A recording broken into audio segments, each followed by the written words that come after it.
Okay. Okay.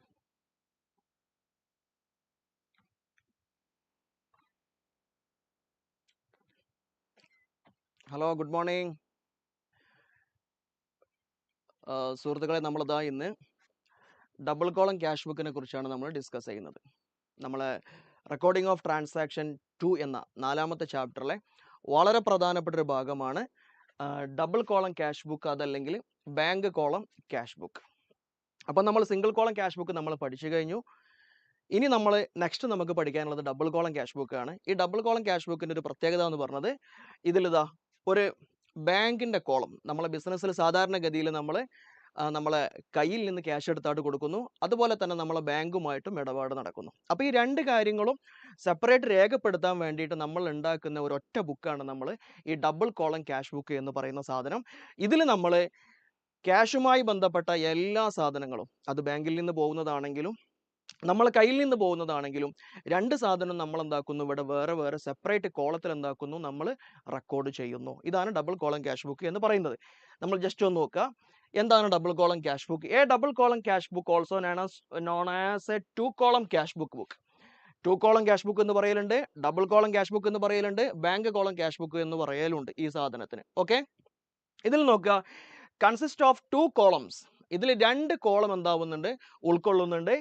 On each side, ഓരോ സൈഡിലും, ഓരോ സൈഡ് എന്ന് പറഞ്ഞാൽ ഇവിടെ ഉദ്ദേശിക്കുന്നത് ഏതാണ്, ഡെബിറ്റ് സൈഡും ക്രെഡിറ്റ് സൈഡും. അപ്പൊ ഡെബിറ്റ് സൈഡിലും ക്രെഡിറ്റ് സൈഡിലും ഓരോ കോൾ എന്താകുന്നുണ്ട്, ഇവിടെ അധികം ഉൾക്കൊള്ളുന്നുണ്ട്. എന്തിനു വേണ്ടിയിട്ടാണെന്നറിയോ, to record cash and bank transaction. നമ്മളെ ക്യാഷുമായി ബന്ധപ്പെട്ട ട്രാൻസാക്ഷനും അതുപോലെ തന്നെ ബാങ്കുമായി ബന്ധപ്പെട്ട ട്രാൻസാക്ഷനും, ക്യാഷ് ബാങ്ക്, ഈ രണ്ട് സാധനവും നമ്മൾ റെക്കോർഡ് ചെയ്യാൻ വേണ്ടിയിട്ട് ഈച്ച് സൈഡ്, ക്രെഡിറ്റ് സൈഡിലും ഡെബിറ്റ് സൈഡിലും നമ്മൾ ഓരോ കോളം എന്താക്കുന്നുണ്ട്, അധികം ആഡ് ചെയ്യുന്നുണ്ട്. ഈ സാധനത്തിനാണ് നമ്മൾ ഡബിൾ കോളം ക്യാഷ് ബുക്ക് എന്ന് പറയാം. പ്രത്യേകം ശ്രദ്ധിക്കുക, നമ്മളെ 2024 പിന്നെ എക്സാമിനൊക്കെ 8 മാർക്കിന് ചോദിച്ച് ഓപ്ഷനിലായി വന്നിട്ടുള്ള ക്വസ്റ്റ്യൻ ആണ് ഈ ഡബിൾ കോളം ക്യാഷ് ബുക്ക് എന്ന് പറഞ്ഞ സാധനം. ഓക്കെ, അപ്പോൾ ഇത് നമുക്ക് trading account, profit and loss account, balance sheet, ഇതിൻ്റെ ഓപ്ഷനിലായിട്ട് വന്ന സാധനം മറ്റു ക്വസ്റ്റ്യൻ അതായിരുന്നു. പക്ഷെ അത് നമുക്ക് മാർക്ക് സ്കോർ ചെയ്യുന്നതിനേക്കാൾ എത്രയും പെട്ടെന്ന് സ്കോർ ചെയ്യാൻ പറ്റുന്ന സാധനമാണ് ഈ ഡബിൾ കോളം ക്യാഷ് ബുക്ക് എന്ന് പറയുന്നത്. നമുക്ക് ജസ്റ്റ് അതിൻ്റെ ഒരു രൂപം നോക്കാം, അതിൻ്റെ ഫോർമാറ്റ് ജസ്റ്റ് നോക്കാം. സാധാ പോലെ തന്നെയാണ്. നമ്മൾ പഠിച്ചത് സിംഗിൾ കോളം ക്യാഷ് ബുക്ക് ആണ്. ആ സിംഗിൾ കോളം ക്യാഷ് ബുക്കിൽ നിങ്ങൾക്ക് ശ്രദ്ധിച്ചാൽ മനസ്സിലാകും, ഒരു എമൗണ്ടിൻ്റെ ഒരൊറ്റ കോളം, അതല്ലെങ്കിൽ ക്യാഷിൻ്റെ ഒറ്റ കോളം മാത്രമേ ഉള്ളൂ, ബാങ്കിന് സെപ്പറേറ്റ് കോളല്ല. ഇവിടെ ക്രെഡിറ്റ് ഭാഗത്ത് ഒരു ബാങ്കിന് ഒരു വേറെ കോളുണ്ട്, അതുപോലെ തന്നെ ഡെബിറ്റ് ഭാഗത്ത് ഒന്നുണ്ട് വേറെ കോളുണ്ട്. വേറെ ഒരു മാറ്റം ഇതിൽ വരുന്നില്ല. ജസ്റ്റ് ഒന്ന് നോക്കുക, date, particular, LF ledger folio, cash, bank. Date, particular, ledger folio, cash, bank. ഇത് ക്രെഡിറ്റ് സൈഡാണ്, നമുക്കറിയാം. ഇത് ഡെബിറ്റ് സൈഡാണ്. ഓക്കെ, അപ്പോൾ ഇതാണ് ഇതിൻ്റെ ഫോർമാറ്റ് എന്ന് പറഞ്ഞത്. പക്ഷെ ഇതിൽ നമ്മളെ കുഴക്കുന്ന, അതല്ലെങ്കിൽ കുറച്ച് നമുക്ക് റിസ്ക് ആണെന്ന് തോന്നുന്ന ഒരു 3 സാധനങ്ങളുണ്ട്. അത് മാത്രമേ നമ്മൾ ഇതിൽ ഫോക്കസ് ചെയ്യേണ്ടതുള്ളൂ. അതിൻ്റെ ഇടയിൽ ഒരു കാര്യം കൂടെ മനസ്സിലാക്കുക, നമ്മൾ എല്ലാ റിസീപ്റ്റുകളും, അതായത് നമുക്ക് ഇങ്ങോട്ട് പൈസ വരുന്നത്, അത് ബാങ്കിലാവട്ടെ കയ്യിലാവട്ടെ, ഇങ്ങോട്ട് വരുന്ന എല്ലാ സാധനവും നമ്മൾ രേഖപ്പെടുത്തുക ഈ ഭാഗത്താണ്, ഡെബിറ്റ് ഭാഗത്താണ്. അതിനാണ് ഇവിടെ റിസീപ്റ്റ് എന്ന് കൊടുത്തിട്ടുണ്ട്.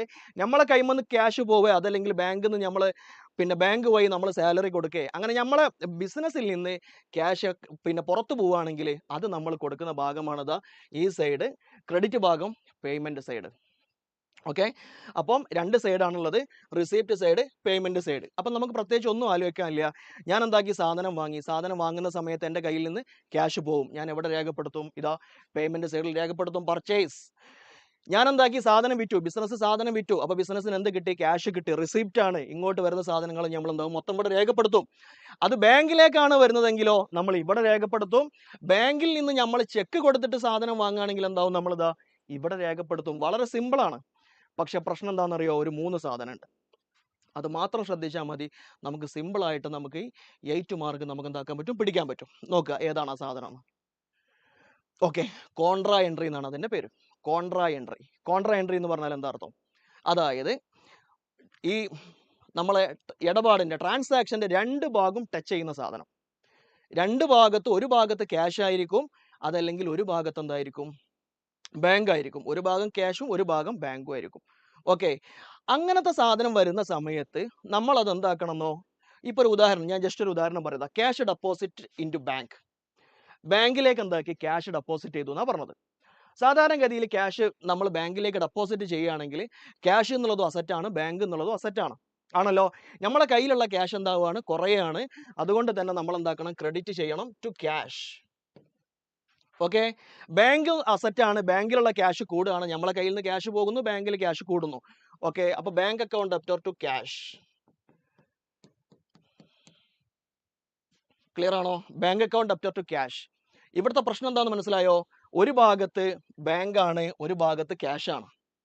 ഓക്കെ, ഇവിടെ ബാങ്കിലേക്ക് പൈസ വരികയാണ്, ബാങ്കിലേക്ക് പൈസ എന്താവുകയാണ്, വരികയാണ്. അപ്പൊ റിസീപ്റ്റ് സൈഡിൽ എന്താവണമെന്നോ, ബാങ്കിന്റെ റിസീപ്റ്റ് സൈഡിൽ എന്താക്കണം, നമ്മൾ രേഖപ്പെടുത്തണം.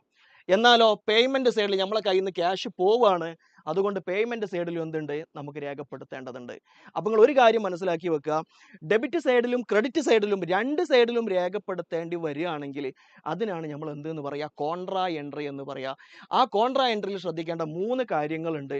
അത് മാത്രം ശ്രദ്ധിച്ചാൽ മതി, നമുക്ക് 8 മാർക്ക് പുഷ്പം പോലെ കയ്യിലെടുക്കാം. നോക്കുക, നമ്മൾ ഇതാ ഒരു 3 കാര്യങ്ങൾ ഏതൊക്കെയോ നോക്കുക. ഒന്നാമത്തെ കാര്യം ക്യാഷ് ഡെപ്പോസിറ്റ് ഇൻറ്റു ബാങ്ക് ആണ്. Cash deposit into bank.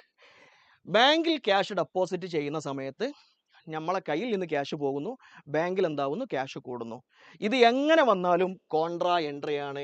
Contra എൻട്രിയെ എങ്ങനെയാണ് റെക്കോർഡ് ചെയ്യുക എന്നുള്ളത് നമ്മളത് പ്രോബ്ലം ചെയ്യുമ്പോൾ ഇവിടെ പഠിക്കും. ഓക്കെ, ഇനി രണ്ടാമത്തെ സാധനം എന്ന് പറയുന്നത് ക്യാഷ് വിഡ്രോവൽ ആണ്. ഇനി നമുക്ക് അടുത്ത് പഠിക്കാനുള്ള സാധനം എന്താണ്, ക്യാഷ് വിഡ്രോവൽ ആണ്. ക്യാഷ് വിഡ്രോ ചെയ്യുന്ന സമയത്ത് എന്താ സംഭവിക്കുക നോക്കുക. നിങ്ങൾ ആ ക്യാഷ് വിഡ്രോ ചെയ്യുന്ന സമയത്ത് നിങ്ങൾ 2 കാര്യം ശ്രദ്ധിക്കേണ്ടതുണ്ട്. അതിലൊരു കാര്യം നോക്കുക, ക്യാഷ് വിഡ്രോ ചെയ്യുന്ന സമയത്ത് ക്യാഷ് പേഴ്സണൽ യൂസിനാണോ വിഡ്രോ ചെയ്യുന്നത്, അതല്ല ബിസിനസ് യൂസിനാണോ വിഡ്രോ ചെയ്യുന്നത് എന്ന് നമ്മൾ പ്രത്യേകം എന്താക്കണം, നമ്മൾ നോട്ട് ചെയ്യണം. പേഴ്സണൽ ആവശ്യത്തിന് നമ്മൾ ബിസിനസ്സിൽ നിന്ന് വിഡ്രോ ചെയ്യുകയാണെങ്കിൽ ആ ക്യാഷ് ബിസിനസിന്റെ പുറത്തോട്ടാണ് പോവുക, ബിസിനസ്സിലേക്ക് തിരിച്ചു വരില്ല, ബിസിനസിന്റെ പുറത്തോട്ടാണ് പോവുക. ബിസിനസിന്റെ പുറത്തേക്ക് പോവുകയാണെങ്കിൽ അത് കോൺട്രാ എൻട്രി അല്ല. ഓക്കെ, എന്നാൽ ബിസിനസ് ആവശ്യത്തിന് വേണ്ടിയിട്ട് നമ്മൾ ബാങ്കിൽ നിന്ന് പിൻവലിക്കുകയാണ്, അങ്ങനെയാണെങ്കിൽ ആ ക്യാഷ് എങ്ങോട്ടാണ് വരിക, ബിസിനസ്സിലേക്കാണ് വരിക, അത് കോൺട്രാ എൻട്രി ആണ്. അത് നമുക്ക് കോൺട്രാ എൻട്രി ആണോ അല്ലേ എന്ന് എങ്ങനെ നമുക്ക് മനസ്സിലാക്കാൻ പറ്റുക, ജസ്റ്റ് ഒന്ന് ജേർണൽ എൻട്രി എഴുതി നോക്കിയാൽ മതി, പ്രശ്നം കഴിയും. നോക്കുക, നമ്മൾ ബിസിനസ് ആവശ്യത്തിന് വേണ്ടിയിട്ട് എന്താക്കുകയാണ്, നമ്മൾ പിന്നെ ക്യാഷ് പിൻവലിക്കുകയാണ്. അപ്പൊ നമ്മളെ കയ്യിൽ ബിസിനസ് ആവശ്യത്തിന് വേണ്ടി പിൻവലിക്കുന്ന സമയത്ത് നമ്മളെ കയ്യിലേക്ക് ക്യാഷ് വരുന്നു, ഏതാ അസറ്റ് കൂടി, എടാ അസറ്റ് കൂടിയില്ലേ, cash account debtor to bank, ബാങ്കിലുള്ള ക്യാഷ് എന്തായി, കുറഞ്ഞു. കണ്ടോ, ഒരു സൈഡ് എന്താണ്, ക്യാഷ് ആണ്, മറു സൈഡ് ബാങ്ക് ആണ്. അങ്ങനെ വരികയാണെങ്കിൽ അതെന്താടാ, ജേർണൽ എൻട്രി അല്ലേ. ഓക്കെ, എന്നാൽ നമ്മളെ പേഴ്സണൽ യൂസിന് വേണ്ടി നമ്മളൊന്ന് പിന്നെ ക്യാഷ് പിൻവലിച്ച് നോക്കുക, എന്താ സംഭവിക്കുക എന്നുള്ളത് നോക്കുക. സോറി പേഴ്സണൽ ആവശ്യത്തിന് വേണ്ടി നമ്മൾ ക്യാഷ് പിൻവലിക്കുകയാണ്, ബാങ്കിൽ നിന്നാണ് പിൻവലിക്കുന്നത് സങ്കല്പിക്കുക. അങ്ങനെയാണെങ്കിൽ എന്താ സംഭവിക്കുക, ബാങ്കിൽ എമൗണ്ട് എന്താവും, കുറയും. അപ്പൊ അത് അവിടെ ടു ബാങ്ക്, അസറ്റ് കുറഞ്ഞില്ലടാ, അസറ്റ് കുറഞ്ഞില്ലേ. ഓക്കെ, മറുവശത്ത് എന്താ ഉള്ളത്, ബിസിനസിന്റെ പുറത്തോട്ടല്ലേ ക്യാഷ് പോകുന്നത്, ക്യാഷ് വിഡ്രോ ചെയ്ത് പോവല്ലേ, മുതലാളി തിരിച്ചെടുത്ത് പോവല്ലേ. അപ്പൊ അതിൽ എന്താ ഉണ്ടാകുക, drawing account debtor to bank account, drawing account debtor to bank account. വിഷയം മനസ്സിലായടാ. ഇതിൽ നോക്ക്, cash account debtor to bank എന്നാണ്, ഒരു സൈഡ് ക്യാഷ് ആണ്, മറു സൈഡ് ബാങ്ക് ആണ്. എന്നാൽ ഇത് നോക്ക്, ഒരു സൈഡ് ഡ്രോയിങ് ആണ്, ഒരു സൈഡ് മാത്രമേ എന്തുള്ളൂ, ബാങ്ക് വരുന്നുള്ളൂ, മറു സൈഡ് എന്താവുന്നില്ല, ക്യാഷ് വരുന്നില്ല. അപ്പൊ ഇതെന്തല്ല, കോൺട്രാ എൻട്രി അല്ല, എന്നാൽ ഇതെന്താണ്, കോൺട്രാ എൻട്രി ആണ്. ഇത് കോൺട്രാ എൻട്രി അല്ല, ബിസിനസ് യൂസ് എന്താണ്, കോൺട്രാ എൻട്രി ആണ്. അതാണ് അവിടെ മനസ്സിലാക്കി വെക്കേണ്ട സംഭവം. ക്ലിയർ ആണോടാ? ഓക്കെ, ഇനി ഇതാ നമ്മൾ 3 കാര്യങ്ങളാണ് പറഞ്ഞത്. അതിൽ ഒന്നാമത്തത് ക്യാഷ് ഡെപ്പോസിറ്റഡ് ഇൻറ്റു ബാങ്ക് എന്നാ, ബാങ്കിൽ നമ്മൾ എന്താക്കുന്നു, ക്യാഷ് ഡെപ്പോസിറ്റ് ചെയ്യുന്നു, അത് കോൺട്രാ എൻട്രി ആണ്, നമ്മൾ പറഞ്ഞു കഴിഞ്ഞു. ഓക്കെ, രണ്ടാമത്തെ സാധനം നമ്മൾ എന്താ പറഞ്ഞത്, ക്യാഷ് വിഡ്രോവൽ ആണ്, ക്യാഷ് പിൻവലിക്കലാണ്. ക്യാഷ് പിൻവലിക്കുന്നത് നമ്മൾ ജസ്റ്റ് ഒന്ന് നോക്കുക, എന്ത് ആവശ്യത്തിനാണോ, പേഴ്സണൽ ആവശ്യമാണോ അതല്ല ബിസിനസ് ആവശ്യമാണോ. പേഴ്സണൽ ആവശ്യമാണെങ്കിൽ അത് ഡ്രോയിങ്സ് എന്നുള്ള എൻട്രിയിലാണ് വരിക, അതേസമയം ബിസിനസ് ആവശ്യമാണെങ്കിൽ നമ്മൾ അത് ബിസിനസ്സിലോട്ട് തിരിച്ചു വരികയാണ് ചെയ്യുക. അപ്പോൾ cash account debtor to bank എന്നാണ് വരിക, അത് കോൺട്രാ എൻട്രി ആണ്. ഓക്കെ, ഇനി ഇതിൽ ശ്രദ്ധിക്കേണ്ട ഒരൊറ്റ കാര്യം കൂടെ ഉള്ളൂ, ചെക്ക് പ്രസന്റ് ആണ്. അധിക ആളുകൾക്കും റിസ്ക് എന്ന് പറയുന്ന സാധനം വളരെ സിമ്പിൾ ആണ്. നിങ്ങൾ ഒരു കാര്യം മാത്രം മനസ്സിലാക്കിയാൽ മതി, നമ്മൾ ബിസിനസ്സാണ്, ബിസിനസ്സിലേക്ക് ഒരു ചങ്ങായി ചെക്ക് തന്നു, ആ ചെക്ക് തന്ന അതേ ദിവസം തന്നെ നമ്മൾ ബാങ്കിൽ കൊണ്ടുപോയി ഡെപ്പോസിറ്റ് ചെയ്യുകയാണെന്ന് വിചാരിക്കുക. അതാ receive and deposit on same day, check കിട്ടിയ അതേ ദിവസം തന്നെ നമ്മൾ ബാങ്കിൽ കൊണ്ടുപോയി ഡെപ്പോസിറ്റ് ചെയ്യുകയാണെങ്കിൽ അത് കോൺട്രാ എൻട്രി ഒന്നുമല്ല, അത് നമ്മൾ ഒരു ഭാഗത്ത് മാത്രം എന്താക്കിയാൽ മതി, നമ്മളത് രേഖപ്പെടുത്തിയാൽ മതി. ഒരു ഭാഗത്ത് മാത്രം എന്താക്കിയാൽ മതി, രേഖപ്പെടുത്തിയാൽ മതി. എന്നാൽ വേറൊരു കാര്യം ശ്രദ്ധിക്കുക, receive and deposit on different days. Check കിട്ടിയത് ഒരു ദിവസം, ഡെപ്പോസിറ്റ് ചെയ്തത് വേറൊരു ദിവസം. ഓക്കെ, ഡിഫറെന്റ് ഡേയ്സിലാണെങ്കിൽ ശ്രദ്ധിക്കുക, അത് 3 സ്ഥലത്ത് എന്താക്കണം, രേഖപ്പെടുത്തണം. ഇങ്ങനെ മനസ്സിലാക്കേണ്ട ആവശ്യമുള്ളൂ. ഓക്കെ, ചെക്ക് കിട്ടിയ അതേ ദിവസം തന്നെ ഡെപ്പോസിറ്റ് ചെയ്യണമെങ്കിൽ ഒറ്റ സ്ഥലത്ത് രേഖപ്പെടുത്തിയാൽ മതി. അതേസമയം ചെക്ക് കിട്ടിയ ദിവസം വേറെ, നമ്മൾ ബാങ്കിൽ കൊണ്ടുപോയി ഡെപ്പോസിറ്റ് ചെയ്ത ദിവസം വേറെ. അങ്ങനെയാണെങ്കിൽ 3 സ്ഥലത്ത് എന്താക്കണം, അത് രേഖപ്പെടുത്തണം. ക്ലിയർ ആണോ? ഓക്കെ, ഇനി നമ്മൾ നോക്കുക. ഇനി നമ്മൾ നേരത്തെ പറഞ്ഞ ക്യാഷ് വിഡ്രോയുമായി ബന്ധപ്പെട്ട് ഒരു സാധാരണഗതിയിൽ ചോദിക്കാനുള്ള കുറച്ച് രൂപങ്ങൾ മാത്രമേ പറയുന്നുള്ളൂ. നോക്കുക, ക്യാഷ് വിഡ്രോ എന്ന് മാത്രമാണ് പറഞ്ഞത്. അങ്ങനെയാണെങ്കിൽ നിങ്ങൾ ഒരു കാര്യം മനസ്സിലാക്കുക, ക്യാഷ് വിഡ്രോ എന്ന് മാത്രം പറഞ്ഞാൽ അത് പേഴ്സണൽ യൂസ് ആണ്. ക്യാഷ് വിഡ്രോ എന്ന് മാത്രം പറഞ്ഞാൽ അതെന്താണ്, പേഴ്സണൽ യൂസ് ആണ്. അടുത്തത് ക്യാഷ് വിഡ്രോവൽ ഫ്രം ബാങ്ക്, ബാങ്കിൽ നിന്ന് പിൻവലിച്ചു എന്ന് മാത്രമേ പറഞ്ഞിട്ടുള്ളൂ. പേഴ്സണൽ യൂസ് പറഞ്ഞിട്ടില്ല, പ്രൈവറ്റ് യൂസ് പറഞ്ഞിട്ടില്ല, ഒരു യൂസും പറഞ്ഞിട്ടില്ല. അങ്ങനെയാണെങ്കിൽ അത് ബിസിനസ് യൂസ് ആണ്. ഓക്കെ, അടുത്ത ചോദ്യം, cash withdraw from bank for personal use or private use or domestic use. ഇങ്ങനെ 3 രൂപത്തിൽ എന്താവാറുണ്ട്, വരാറുണ്ട്. അങ്ങനെ അവിടെ പ്രത്യേകം പറഞ്ഞിട്ടുണ്ട് എന്ത്, പേഴ്സണൽ യൂസ് ആണ്. അപ്പൊ അതെന്തായാലും ഡ്രോയിങ്സ് ആണ്, അതെന്തായാലും എന്തല്ല, കോൺട്രാ എൻട്രി അല്ല. ഓക്കെ, അടുത്തത് cash withdraw from bank for business use or office use. Business യൂസിനാണ്, അതല്ലെങ്കിൽ ഓഫീസ് യൂസിനാണെന്ന് പ്രത്യേകം പറഞ്ഞിട്ടുണ്ട്. അപ്പൊ പിന്നെ ഒന്നും ആലോചിക്കാനില്ല, അതെന്താണ്, ബിസിനസ് യൂസ് ആണ്, അത് കോൺട്രാ എൻട്രി ആണ്. അപ്പൊ ഈ 2 സാധനം മാത്രമാണ് ഇവിടെ കോൺട്രാ എൻട്രി ആയിട്ട് വരുന്നത്. ക്ലിയർ ആണോ?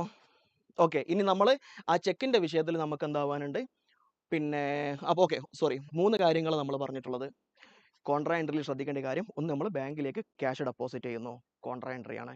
രണ്ടാമത്തത്, ബാങ്കിൽ നിന്നല്ല, പൈസ പിൻവലിക്കുന്നു. പൈസ പിൻവലിക്കുന്നത് അത് പേഴ്സണൽ യൂസ് ആണോ, അതല്ലെങ്കിൽ ഓഫീസ് യൂസ് ആണോ എന്താക്കണം നോക്കണം. പേഴ്സണൽ യൂസ് ആണെങ്കിൽ അത് ഡ്രോയിങ്സ് ആണ്, കോൺട്രാ എൻട്രി അല്ല. ബിസിനസ് യൂസ് ആണെങ്കിൽ അത് കോൺട്രാ എൻട്രി ആണ്. ഓക്കെ, മൂന്നാമത്തെ ഒരു കാര്യം എന്ന് പറയുന്നത് എന്താണ്, ചെക്ക് പ്രസന്റുമായി ബന്ധപ്പെട്ട കാര്യമാണ്. ചെക്ക് പ്രസന്റുമായി ബന്ധപ്പെട്ട കാര്യം, നമ്മൾ ചെക്ക് കിട്ടി അതേ ദിവസം തന്നെ ബിസിനസ്സിലേക്ക് കൊണ്ടുപോയിടുകയാണെങ്കിൽ, ബാങ്കിലേക്ക് ഡെപ്പോസിറ്റ് ചെയ്യുകയാണെങ്കിൽ ഒരു സ്ഥലത്ത് മാത്രം രേഖപ്പെടുത്തിയാൽ മതി. നമ്മളത് പ്രോബ്ലത്തിൽ ഇവിടെ ചെയ്യും. ഇനി അതല്ല, ചെക്ക് കിട്ടിയ ദിവസം വേറെയാണ്, ഡെപ്പോസിറ്റ് ചെയ്യുന്ന ദിവസം വേറെയാണെങ്കിൽ നമ്മൾ 3 സ്ഥലത്ത് എന്താക്കണം, അതിനെ രേഖപ്പെടുത്തണം. എങ്ങനെ രേഖപ്പെടുത്തുക എന്നുള്ളത് നമ്മളത് അവിടെ പറയുന്നുണ്ട്. ഓക്കെ, അപ്പം ഇനി നമ്മൾ 2024 വന്ന ഒരു പ്രോബ്ലം എന്താവുകയാണ്, നമ്മളവിടെ ചെയ്യുകയാണ്. നോക്കുക. Okay, prepare A double column cash book. ഒരു ഡബിൾ കോളം ക്യാഷ് ബുക്ക് തയ്യാറാക്കാനാണ് പറഞ്ഞതാ. മാർക്ക് 8 മാർക്കിന് ചോദിച്ച ചോദ്യമാണ്. ഓക്കെ, ഒന്നാമത് നോക്കുക, balance cash 4000, bank 5000. Okay, receipt സൈഡിലാണ് നമ്മളിവിടെ രേഖപ്പെടുത്തുന്നത്.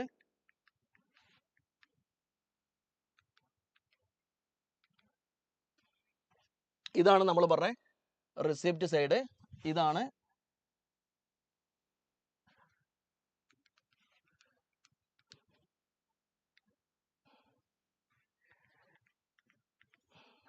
Payment side. ഇതാണ് പേയ്മെന്റ് സൈഡ്. നോക്കുക, ആദ്യം നമ്മളോട് പറഞ്ഞിട്ടുള്ളത് ബാലൻസിനെ കുറിച്ചാണ് പറഞ്ഞത്. ബാലൻസ് റിസിപ്റ്റ് ആണ്, പേയ്മെന്റ് അല്ല നമുക്ക് ഉറപ്പാണ്. Balance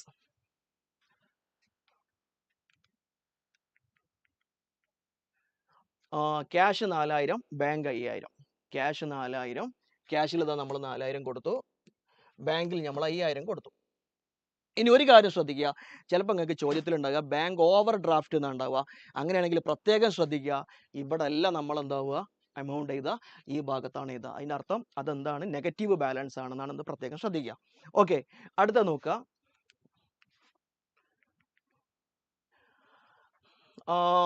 sales 20,000. 3-ാം തീയതി നമ്മൾ എന്താക്കിയിട്ടുണ്ട്, സെയിൽസ് നടത്തിയിട്ടുണ്ട്. സെയിൽസ് നടത്തുന്ന സമയത്ത് നമ്മൾ ബിസിനസ്സിന് ക്യാഷ് കിട്ടുകയാണോ ചെയ്യുക, ബിസിനസ്സിൻ്റെ കയ്യിൽ നിന്ന് ക്യാഷ് പോവുകയാണോ ചെയ്യുക? സംശയമില്ല, നമ്മൾ കച്ചവടം ചെയ്യുന്നു, ബിസിനസ്സിലേക്ക് എന്താകുന്നു, ക്യാഷ് വരുന്നു. റെഡി ആണല്ലോ? അപ്പോൾ റിസിപ്റ്റ് സൈഡിലല്ലേ രേഖപ്പെടുത്തേണ്ടത്. നോക്കുക, സെയിൽസ്. ഓക്കെ, അവിടെ പ്രത്യേകം സെയിൽസ് എന്നേ പറഞ്ഞിട്ടുള്ളൂ, ബാങ്ക് എന്ന് പറഞ്ഞിട്ടില്ല, ക്യാഷ് എന്ന് പറഞ്ഞിട്ടില്ല. ഒന്നും പറഞ്ഞിട്ടില്ലെങ്കിൽ അത് ക്യാഷ് ആയിട്ടാണ് കിട്ടുക. അതും കൂടെ എന്താക്കുമെന്ന് മനസ്സിലാക്കി വെക്കുക. ഓക്കെ, നെക്സ്റ്റ് നോക്കടാ, cheque received from Naushad and deposited in to bank 6000. നിങ്ങൾ ഒരു കാര്യം ശ്രദ്ധിച്ചോ, ഇവിടെ 5-ാം തീയതി അല്ലേ കണ്ടത്, 5-ാം തീയതി അല്ലേ, 5-ാം തീയതി സ്വീകരിച്ചു, 5-ാം തീയതി എന്താക്കി, നൗഷാദിന്റെ ചെക്ക് റിസീവ്ഡ് ചെയ്തു, ആൻഡ് ഡെപ്പോസിറ്റഡ് അതേ ദിവസം തന്നെ എന്താക്കിയിട്ടുണ്ട്, നമ്മൾ എന്ത് ചെയ്തിട്ടുണ്ട്, അത് ബാങ്കിൽ കൊണ്ടുപോയി ഡെപ്പോസിറ്റ് ചെയ്തിട്ടുണ്ട്. അപ്പോൾ ഒറ്റ ദിവസം കൊണ്ട് എന്താക്കിയിട്ടുണ്ട്, ചെക്ക് സ്വീകരിച്ചിട്ടുണ്ട്, ചെക്ക് ഡെപ്പോസിറ്റും ചെയ്തിട്ടുണ്ട്. അപ്പം നമ്മൾ ഇപ്പം ക്യാഷ് എവിടേക്ക് എത്തിയത്, ബാങ്കിലേക്കാണോ ക്യാഷിലേക്കാണോ? അല്ല, നമ്മൾ കിട്ടിയ അതേ ദിവസം തന്നെ എന്താക്കി, നമ്മൾ ആ ചെക്ക് ഡെപ്പോസിറ്റ് എവിടെ ചെയ്തു, ബാങ്കിൽ ഡെപ്പോസിറ്റ് ചെയ്തു. അപ്പോൾ ക്യാഷ് എവിടെ ഉണ്ടാവുക, ബാങ്കിലുണ്ടാകുക. പിന്നെ ഇത് റിസീപ്റ്റ് ആണെന്നൊരു സംശയമില്ലല്ലോ, നൗഷാദ് നമുക്ക് ഇങ്ങോട്ട് ചെക്ക് തന്നാലേ, നൗഷാദിനെ നമ്മൾ ചെക്ക് ഇങ്ങോട്ട് സ്വീകരിച്ചതല്ലേ, അപ്പോൾ റിസീപ്റ്റ് ആണ്. നമ്മൾ ബാങ്ക് കോളത്തിൽ നമ്മൾ എന്ത് ചെയ്യുന്നു, 6000 എന്നുണ്ടാക്കുന്നു, രേഖപ്പെടുത്തുന്നു. നൗഷാദ്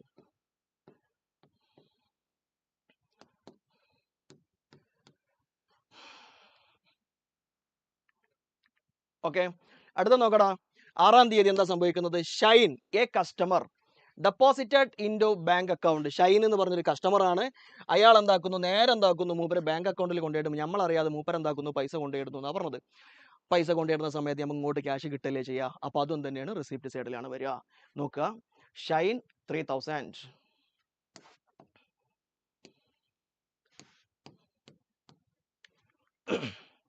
നോക്കുക, അടുത്ത നോക്കടാ, cash deposited in to bank. Cash deposited in to bank എന്താ അർത്ഥം, നമ്മൾ പറഞ്ഞിട്ടുണ്ട്, ഡെപ്പോസിറ്റ് എന്ന് വരുമ്പോൾ പ്രത്യേകം എന്താക്കണം, ശ്രദ്ധിക്കണം, അത് കോൺട്രാ എൻട്രി ആണെന്നാണ് പറഞ്ഞത്. ജസ്റ്റ് നമ്മൾ അതിന്റെ ജേണൽ എൻട്രി എഴുതി നോക്കുക, ദാ cash deposited in to bank, ബാങ്കിലേക്ക് കൊണ്ടുപോയി ക്യാഷ് ഇട്ടു എന്നല്ലേ പറഞ്ഞത്. അപ്പോൾ ബാങ്ക് എന്നുള്ള അസറ്റ് എന്തായി, കൂടി. അപ്പം നമ്മൾ ഡെബിറ്റ് ചെയ്യണം, bank account debtor to cash എന്നുള്ള അസറ്റ് കുറഞ്ഞു. അപ്പം നമ്മൾ എന്താക്കണം, ക്രെഡിറ്റ് ചെയ്യണം. ഒരു ഭാഗം ബാങ്ക്, ഒരു ഭാഗം എന്ത്, ക്യാഷ് ആണോ, ഒരു ഭാഗം എന്താണ്, ബാങ്ക് ആണ്, ഒരു ഭാഗം ക്യാഷ് ആണ്. ഇപ്പൊ ഇവിടെ ക്യാഷ് കിട്ടിയത് എങ്ങോട്ടാ, ബാങ്കിലേക്കാണ്. ക്യാഷ് കിട്ടിയത് എങ്ങോട്ടാണ്, ബാങ്കിലേക്കാണ്. നോക്കുക, 10 നമ്മൾ ഇവിടെ ഇത് രേഖപ്പെടുത്തണം, അതുപോലെ തന്നെ നമ്മൾ എന്താക്കണം, ഇവിടെയും ഇത് രേഖപ്പെടുത്തണം. ഓക്കെ, ബാങ്കിന്റെ കോളത്തിൽ നമ്മൾ എന്താവുന്നു, ക്യാഷ് എത്രയാണ് അവിടെ പറഞ്ഞിട്ടുള്ളത്, 4000 അല്ലേ. ഓക്കെ, 4000 നമ്മൾ എന്താക്കിയതാ, ഇവിടെ 4000 എന്ന് രേഖപ്പെടുത്തി. ഇവിടെ ബാങ്കിന് ക്യാഷ് കിട്ടാൻ കേട്ടോ, അതുകൊണ്ടാണ് ഇവിടെ ബാങ്കിൽ എന്താക്കിയത്, 4000 എഴുതിയിട്ടുള്ളത്. ഇവിടെ ക്യാഷിൽ നിന്ന് 4000 പോവുകയാണ്, ക്യാഷിൽ നിന്ന് 4000 പോവുകയാണ്.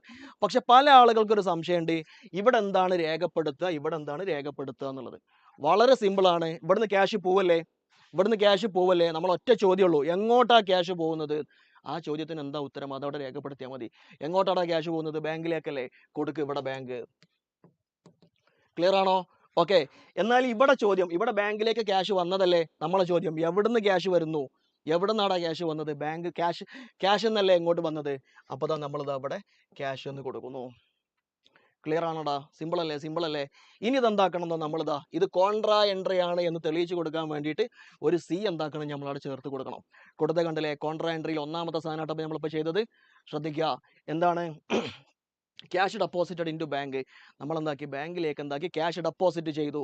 ക്യാഷ് ഡെപ്പോസിറ്റ് ചെയ്ത സമയത്ത് നമ്മളെ കയ്യിൽ നിന്ന് ക്യാഷ് പോയി, ബാങ്കിൽ എന്തായി, ക്യാഷ് കൂടി. ഒരു അസറ്റ് കുറഞ്ഞു, വേറൊരു അസറ്റ് കൂടി ആണല്ലോ. നമ്മൾ ജേണൽ എൻട്രി എഴുതി നോക്കുന്ന സമയത്ത് ഒരു സൈഡ് ബാങ്ക് ആണ്, ഒരു സൈഡ് ക്യാഷ് ആണ്. അങ്ങനെ വന്നു കഴിഞ്ഞാൽ അത് കോൺട്രാ എൻട്രി ആണ്. അത് രേഖപ്പെടുത്തേണ്ട രൂപം എങ്ങനെയാണ്, ക്ലിയർ ആണോ? ഓക്കെ, അടുത്ത നോക്കാം, നമ്മൾ പർച്ചേസ് 4500, പർച്ചേസ് 4500. ക്യാഷ് എന്നോ ബാങ്ക് എന്നോ ഒന്നും പറഞ്ഞിട്ടില്ല. പർച്ചേസ് ചെയ്യുന്ന സമയത്ത് നമ്മളെ കൈമ നിന്ന് ക്യാഷ് പോവാണോ ചെയ്യുക, വരികയാണോ ചെയ്യുക, സാധനം വാങ്ങുന്ന സമയത്ത് നമ്മളെ കൈമ നിന്ന് എന്താവും, ക്യാഷ് പോവും. ഡേറ്റ് നോക്കടാ, 14-ാം തീയതി, 14-ാം തീയതി നോക്കുക, 14-ാം തീയതി ഇതാ പർച്ചേസ്. ക്യാഷ് എന്നാണോ ബാങ്ക് എന്നാണോ ഒന്നും പറഞ്ഞിട്ടില്ല, അതുകൊണ്ട് എവിടെ നിന്നാണ്, അത് ക്യാഷ് എന്നാണ് നമുക്ക് മനസ്സിലാക്കാം. 4500. നെക്സ്റ്റ് നോക്കടാ, cash withdrawal from bank. Cash withdrawal from bank, bank എന്താക്കി, ക്യാഷ് പിൻവലിച്ചു എന്നാ പറഞ്ഞത്. നേരത്തെ പറഞ്ഞത് ഓർമ്മയുണ്ടോ, ക്യാഷ് വിഡ്രോവൽ ഫ്രം ബാങ്ക്. ഇതാ ക്യാഷ് വിഡ്രോവൽ ഫ്രം ബാങ്ക് ഇങ്ങനെ വരും. അങ്ങനെ വന്നു കഴിഞ്ഞാൽ പേഴ്സണൽ യൂസ് ആണെന്നും ബിസിനസ് യൂസ് ആണെന്നും ഒന്നും പറഞ്ഞിട്ടില്ല എങ്കിലും അതെന്താണ്, ബിസിനസ് യൂസ് ആണെന്ന് നമ്മൾ അവിടെ പറഞ്ഞിട്ടുണ്ട്. ബിസിനസ് യൂസ് ആണെന്ന് നമ്മൾ എന്താക്കിയിട്ടുണ്ട്, അവിടെ പറഞ്ഞിട്ടുണ്ട്. അപ്പൊ നോക്കടാ, ഒന്നും പറഞ്ഞിട്ടില്ലെങ്കിലും എന്താണ്, അത് ബിസിനസ് യൂസ് ആണ്. അപ്പൊ നോക്കുക, ഇതാ ക്യാഷ് വിഡ്രോ ഫ്രം ബാങ്ക്, ബാങ്കിൽ നിന്നെന്തായി, പൈസ പിൻവലിച്ചു എന്നാ പറഞ്ഞത്. ജേണൽ എൻട്രി എങ്ങനെ വരിക, നമ്മളെ കയ്യിലുള്ള ക്യാഷ് എന്താവും, കൂടും. ക്യാഷ് അക്കൗണ്ട് ഡെപ്റ്റർ ടു ബാങ്കിലുള്ള ക്യാഷ് കുറയും. അപ്പം നമ്മൾ എന്താക്കും, അതിനെ ക്രെഡിറ്റ് ചെയ്യും. ഓക്കെ, എത്ര ക്യാഷ് എത്രയാണ് വരുന്നത്, 16-ാം തീയതി 5000 ആണ് വരുന്നത്. നോക്കുക, നമ്മൾ ഇവിടെയും 16 കൊടുക്കണം, ഇവിടെയും 16 കൊടുക്കണം. ഓക്കെ, ഇവിടെ ക്യാഷ് പോകുന്നത് എവിടുന്ന? ബാങ്കിൽ നിന്നാണ് ക്യാഷ് പോകുന്നത്. അപ്പൊ പേയ്മെന്റ് സൈഡിൽ എന്താക്കണം? നമ്മൾ ബാങ്കിൽ 5000 കൊടുക്കണം. ഇവിടെ ക്യാഷ് വരുന്നത് എങ്ങോട്ടാണ്? ക്യാഷിലേക്കാണ് വരുന്നത്. 5000 നമ്മൾ എന്താക്കി? ഇവിടെ രേഖപ്പെടുത്തി. ഓക്കെ, ഇനി നമ്മൾ വീണ്ടും നേരത്തെ അതേ ചോദ്യം നമ്മൾ ചോദിക്കുകയാണ്. ഇവിടെ ബാങ്കിൽ നിന്ന് ക്യാഷ് പോയിട്ടുണ്ട്. എങ്ങോട്ടാണ് ക്യാഷ് പോയത്? ക്യാഷിലേക്കാണ്, കയ്യിലേക്കാണ് എന്തായത് ക്യാഷ് പോയിട്ടുള്ളത്. നമ്മൾ അവിടെ ക്യാഷ് ഒന്ന് കൊടുക്കുന്നത്. ഇവിടെ കയ്യിലേക്ക് എന്താക്കിയിട്ടുണ്ട്? 5000 വന്നിട്ടുണ്ട്. എവിടുന്നായി ക്യാഷ് വന്നത്? ബാങ്കിൽ നിന്നാണ് എന്തായത് ക്യാഷ് വന്നത്. അപ്പോൾ നമ്മളിതാ ഇവിടെ ബാങ്കിൽ നിന്ന് എന്താവുന്നു രേഖപ്പെടുത്തുന്നു. അപ്പോൾ അത് പ്രത്യേകം ശ്രദ്ധിക്കുക. പേയ്മെന്റ് സൈഡിലാണെങ്കിൽ നമ്മുടെ ചോദ്യം എങ്ങോട്ട് ക്യാഷ് പോയി എന്നാണ് അല്ലേ? അതേസമയം റിസീപ്റ്റ് സൈഡിലാണെങ്കിൽ നമ്മുടെ ചോദ്യം എന്താ? എവിടുന്ന് ക്യാഷ് വന്നു? ഇതും എന്താണ്? കോൺട്രാ എൻട്രി ആണ്. നമ്മളിത് അവിടെ സീറ്റ് കൊടുക്കുന്നത്. ക്ലിയർ ആണല്ലോടാ? നോക്കുക, അടുത്ത സാധനം അതാ cash withdrawal for personal purpose. സ്വന്തം ആവശ്യത്തിന് വേണ്ടി ക്യാഷ് എന്തായി? പിൻവലിച്ചു. ഇവിടെ ബാങ്ക് എന്ന് പറഞ്ഞിട്ടില്ല. അപ്പം ബിസിനസ്സിൽ നിന്നാണ് ക്യാഷ് പോകുന്നത്. പേഴ്സണൽ ആവശ്യത്തിന് വേണ്ടിയിട്ട് ക്യാഷ് പിൻവലിച്ചു എന്നാ പറഞ്ഞത്. നോക്കുക, പേഴ്സണൽ ആവശ്യത്തിന് വേണ്ടി ക്യാഷ് പിൻവലിക്കുന്ന സമയത്ത് എന്താ സംഭവിക്കുക? പേയ്മെന്റ് സൈഡ് ഇതാണ്, ക്യാഷിൽ നിന്നാണ് പോകുന്നത്. 3000 ആണ്. ഓക്കെ, ഡ്രോയിങ്സ് എന്നാണ് വരിക. നമ്മൾ നേരത്തെ ജേണൽ എൻട്രി എഴുതിയിട്ടുണ്ടാ, ഡ്രോയിങ്സ് എന്നാണ് വരിക കേട്ടോ. സ്വന്തം ആവശ്യത്തിന് വേണ്ടി പിൻവലിക്കുന്ന സമയത്ത് ഡ്രോയിങ്സ് എന്നാണ് വരിക. ആ ഡേറ്റും കൂടെ ഒന്ന് ഓർമ്മിച്ച് വെക്കുക, 18. ഓക്കെ, അടുത്ത സാധനം നോക്കുക, കമ്മീഷൻ റിസീവ്ഡ് 1000. Commission received 1000. 1000 എന്താക്കി? കമ്മീഷൻ സ്വീകരിച്ചു. ബാങ്കിലേക്ക് എന്ന് പറഞ്ഞിട്ടില്ല, ക്യാഷിലേക്ക് എന്ന് പറഞ്ഞിട്ടില്ല, ഒന്നും പറഞ്ഞിട്ടില്ല. അതുകൊണ്ട് എന്താണ്? അത് ക്യാഷിലേക്കാണ്. ഇതാണ് റിസീപ്റ്റ് സൈഡ്. ഇവിടെ നമ്മൾ കമ്മീഷൻ. ഓക്കെ, അടുത്ത സാധനം നോക്കടാ, റെന്റ് പെയ്ഡ് ബൈ ചെക്ക്. ഇവിടെ പ്രത്യേകം പറഞ്ഞിട്ടുണ്ട്. ചെക്ക് എന്ന് പറഞ്ഞാൽ അതിമൊന്നും ഒരു കാര്യം മനസ്സിലാക്കുക. ചെക്ക് എന്ന് പറഞ്ഞാൽ അതിന്റെ അർത്ഥം എന്താ? ബാങ്കിൽ നിന്ന് ക്യാഷ് പോയി എന്നാണ്. നമ്മൾ എന്താക്കി? റെന്റ് കൊടുത്ത് എങ്ങനെയാണ്? ചെക്ക് വയ്യാ കൊടുത്തത്. അപ്പൊ ബാങ്കിൽ നിന്ന് എന്താവാണ്? ക്യാഷ് പോവാണ്. നോക്കിക്കോ, സോറി, ഡേറ്റ് 31 റെന്റ്. ക്ലിയർ അല്ലേ?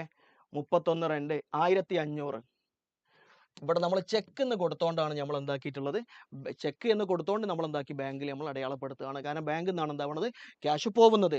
ലാസ്റ്റ് സാധനം നോക്കടാ, സാലറി പെയ്ഡ് 6000. സാലറി പെയ്ഡ് 6000 ആണല്ലോ. സാലറി പെയ്ഡ് ബാങ്കിൽ നിന്ന് പറഞ്ഞിട്ടില്ല, അതുകൊണ്ട് കയ്യിൽ നിന്നാണ് എന്താവുന്നത്? ക്യാഷ് പോകുന്നത്. 31 തന്നെ ആയിക്കോട്ടെ. Salary okay 6000. ഓക്കെ, ഇത്രയും സാധനങ്ങളാണ് നമുക്ക് എന്താവുള്ളത്? ഇവിടെ അടയാളപ്പെടുത്താനുള്ളത്.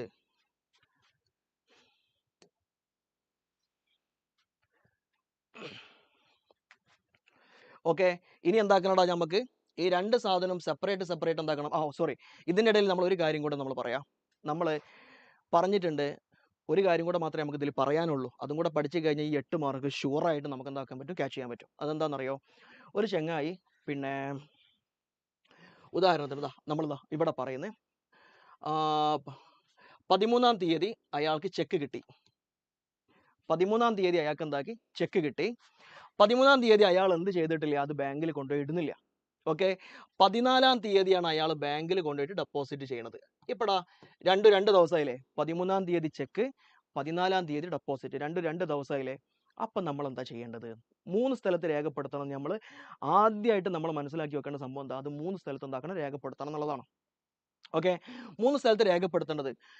ഫസ്റ്റ് നമ്മൾ ചെയ്യുക, ഇപ്പോൾ സുഹൈൽ എന്ന് പറഞ്ഞ ചങ്ങായിൻ്റെ എന്തായത് ചെക്ക് കിട്ടിയിട്ടുള്ളത്? സുഹൈൽ എന്ന് പറഞ്ഞ ഒരുത്തൻ്റെ നിന്നാണ് ചെക്ക് കിട്ടിയതെങ്കിൽ നമ്മളിതാ ആദ്യം ചെയ്യേണ്ട പരിപാടി 13 എന്ന് നമ്മളിവിടെ രേഖപ്പെടുത്തുന്നു. എന്നിട്ട് നമ്മൾ എന്താക്കുന്നു?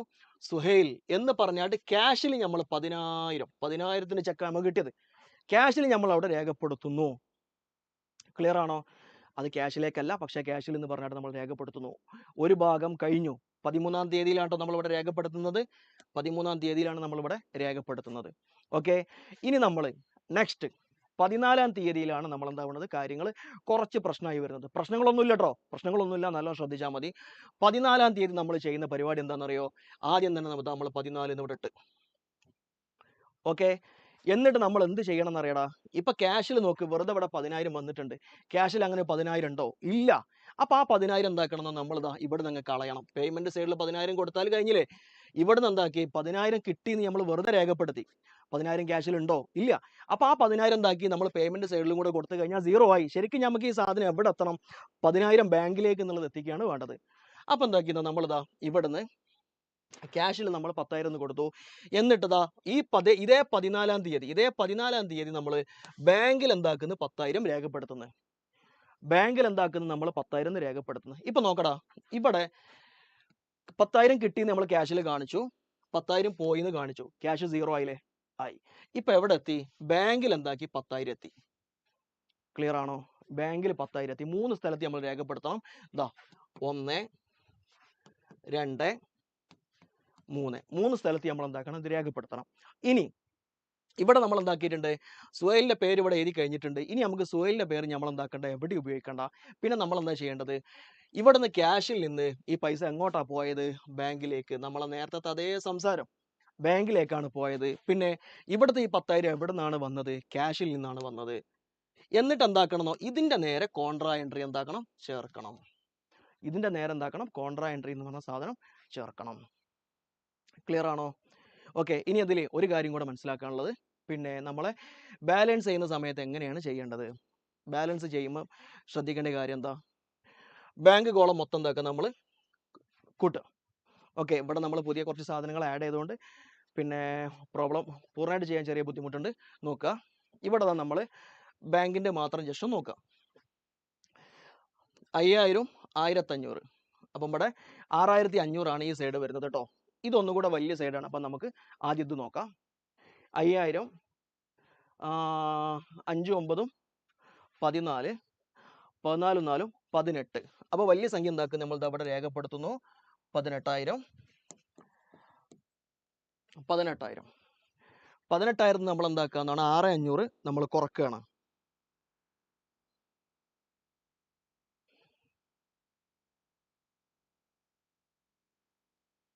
$11,500. എവിടെയാണ് കുറവ് വരുന്നത്? ഇവിടെ അല്ലേ കുറവ് വരുന്നത്? 11,500 നമ്മൾ എന്താക്കുന്നു? ബാലൻസ്. ഓക്കെ.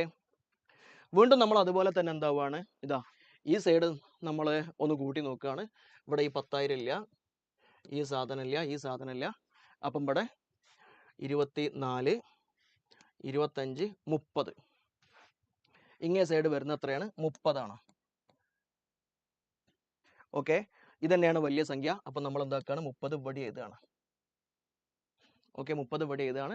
പിന്നെ ഇവിടെ എത്രയ്ക്കാണ് വരുന്നതാ? ഒരു 4, പിന്നെ ഒരു 4,500. അപ്പോൾ ഇവിടെ 8,500, 8,500, 9.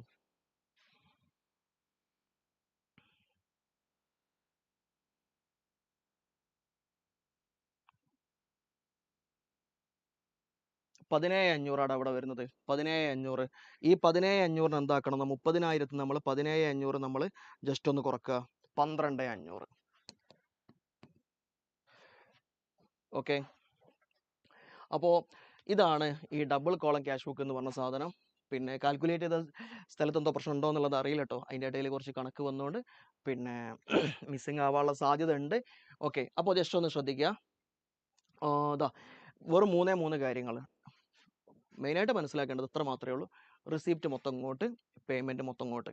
അത് ബാങ്കിലേക്കാണ് പൈസ വരുന്നതെങ്കിൽ ഇവിടെ ഒന്നും പറഞ്ഞിട്ടില്ലെങ്കിലും, അതല്ലെങ്കിൽ ക്യാഷിലേക്കാണെന്ന് പറഞ്ഞാലും ഇവിടെ ബാങ്കിൽ നിന്നാണ് ക്യാഷ് പോകുന്നത് എന്ന് പ്രത്യേകം പറഞ്ഞു കഴിഞ്ഞാൽ നമ്മൾ ബാങ്ക് രേഖപ്പെടുത്തണം, അതല്ലെങ്കിൽ ക്യാഷ് രേഖപ്പെടുത്തണം.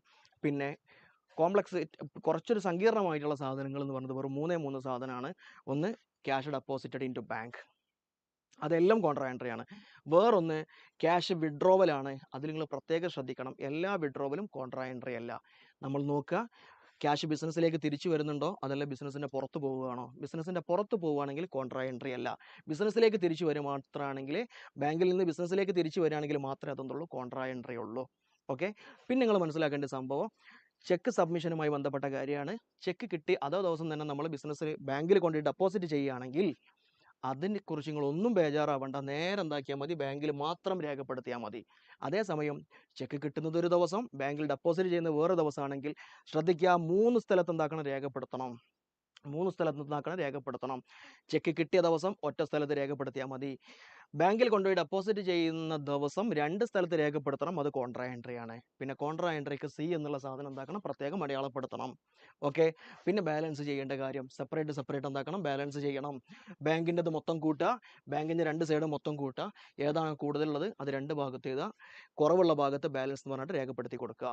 ക്യാഷിൻ്റെതും എന്താക്കുക, സെപ്പറേറ്റ് കൂട്ടുക, ഏതാണോ കൂടുതലുള്ളത് 2 ഭാഗത്തും എഴുതുക, ബാലൻസ് എന്താക്കുക ചേർത്ത് എഴുതുക. ക്ലിയർ ആണോ? 8 മാർക്കാണ് ഈ ഒരൊറ്റ സാധനത്തിൽ നിന്ന് നമുക്ക് കിട്ടുന്നത്. ഇതിന് പകരം നിങ്ങൾക്ക് ഓപ്ഷണലായിട്ട് ചിലപ്പോൾ ഉണ്ടാവുക trading account, profit and loss account, balance ഷീറ്റുമാണ്. അത് 3ഉം എന്താക്കണം, പിന്നെ 3 സെപ്പറേറ്റ് ആയിട്ട് സാധനം ഉണ്ടാക്കും വേണം. അതിൻ്റെ പുറമെ ബാലൻസ് ഷീറ്റ് കുറച്ച് ചിലപ്പോൾ പ്രയാസം നമുക്ക് അനുഭവിക്കുന്ന സാധനമാണ്. അപ്പോൾ സിമ്പിളായിട്ട് നമുക്ക് കിട്ടുന്ന 8 മാർക്കാണ്, കളയരുത്. Okay, thank you.